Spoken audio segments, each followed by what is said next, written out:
நாடாளுமன்ற தேர்தலில் அதிமுக கூட்டணியில் தேமுதிகவுக்கு 5 தொகுதிகள் ஒதுக்கீடு. தொகுதி பங்கீடு ஒப்பந்தத்தில் எடப்பாடி பழனிசாமி, தேமுதிக பொதுச் செயலர் பிரேமலதா விஜயகாந்த் கையெழுத்திட்டனர்.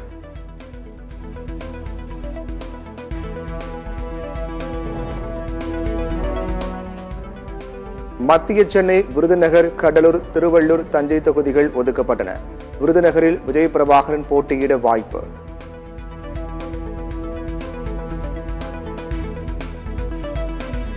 அதிமுக தொகுதி ஒதுக்கீடு மகிழ்ச்சி அளிப்பதாக பிரேமலதா பேட்டி. தேமுதிக வேட்பாளர்கள் பட்டியல் நாளை வெளியிடப்படும் என தகவல்.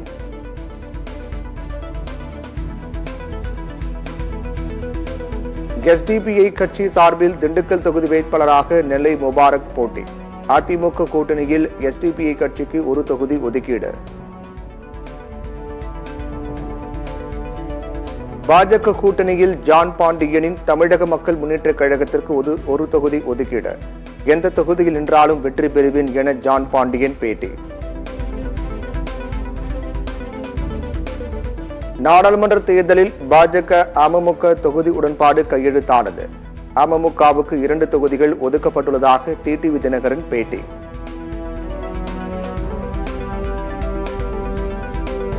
பத்து ஆண்டுகளாக மக்களிடம் பலவிதமான பொய்களை சொல்லி ஏமாற்றிவிட்டது பாஜக. பாஜகவின் ஏமாற்று வேலையை மக்களிடம் அம்பலப்படுத்தும் என திமுக வேட்பாளர் TR பாலு பேட்டி. எந்த இடத்தில் வாக்கு குறைந்தாலும் அந்த இடத்துக்கு பொறுப்பானவர்கள் பதில் சொல்ல வேண்டும். காணொலி வாயிலாக நடைபெற்ற மாவட்ட செயலர்கள் கூட்டத்தில் முதலமைச்சர் மு க ஸ்டாலின் எச்சரிக்கை. நாளை இரவு காங்கிரஸ் வேட்பாளர் பெயர் அறிவிக்கப்படும். தமிழ்நாடு காங்கிரஸ் கமிட்டி தலைவர் செல்வ பெருந்தகை பேட்டி.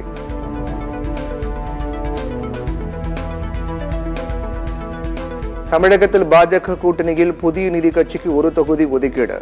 புதிய நீதி கட்சி தலைவர் AC சண்முகம் வேலு தொகுதியில் தாமரை சின்னத்தில் மீண்டும் போட்டி.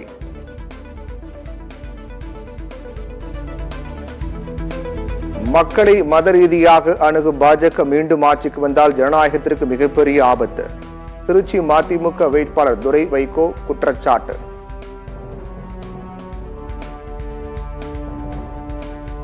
நாடாளுமன்ற தேர்தலில் 85 வயதை கடந்த முதியவர்களுக்கு வீட்டிலேயே இருந்து வாக்களிக்கும் வகையில் விருப்ப மனு விநியோகம்.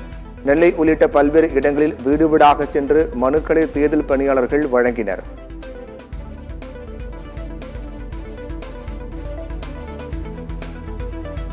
பாஜக கூட்டணியில் OPS தரப்புக்கு தொகுதி பங்கீட்டில் இழுபறி.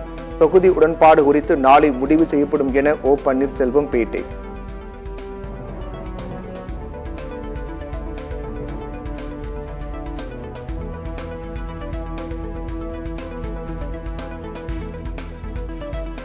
சொந்த பயன்பாட்டுக்கான கார்களை வாடகை வாகனமாக பயன்படுத்தினால் நடவடிக்கை எடுக்கப்படும். போக்குவரத்து ஆணையர் எச்சரிக்கை.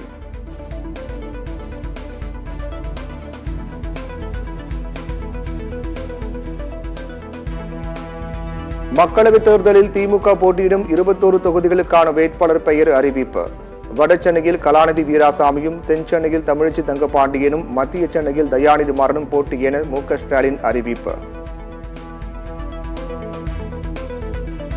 தயாநிதி மாறன், தமிழச்சி தங்கபாண்டியன், TR பாலு உள்ளிட்ட 10 பேருக்கு மக்களவைத் தேர்தலில் மீண்டும் வாய்ப்பு. G செல்வம், ஜெகத் ரட்சகன், TN அண்ணாதுரை, கதிர் ஆனந்துக்கும் மீண்டும் வாய்ப்பு.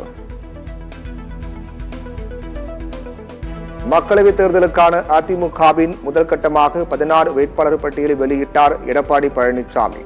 வடசென்னையில் ராயபுரம் மனுவும், தென் சென்னையில் டாக்டர் ஜெயவர்தனும், காஞ்சிபுரத்தில் ராஜசேகரும் வேட்பாளர்களாக அறிவிப்பு.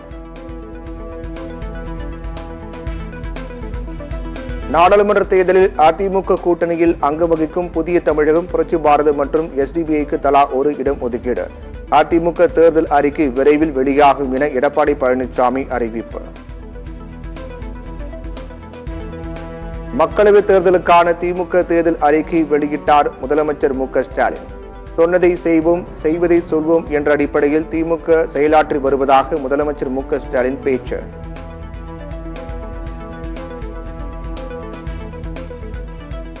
சிலிண்டர் விலை 500 ரூபாய் குறைக்கப்படும். 1 லிட்டர் பெட்ரோல் 75 ரூபாய்க்கும், டீசல் லிட்டருக்கு 65 ரூபாய்க்கும் விற்க நடவடிக்கை எடுக்கப்படும். திமுக தேர்தல் அறிக்கையில் அறிவிப்பு.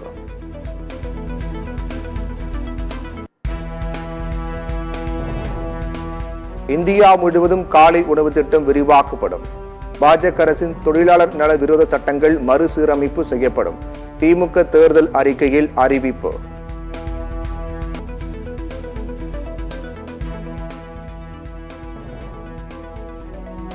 துபாயில் இருந்து கடத்தி வரப்பட்ட 240 கிராம் எடை கொண்ட 2 தங்கச் செயின் பறிமுதல். செருப்பில் ஒளித்து வைத்து கடத்தி வந்த நபரிடம் சுங்கத்துறை அதிகாரிகள் விசாரணை.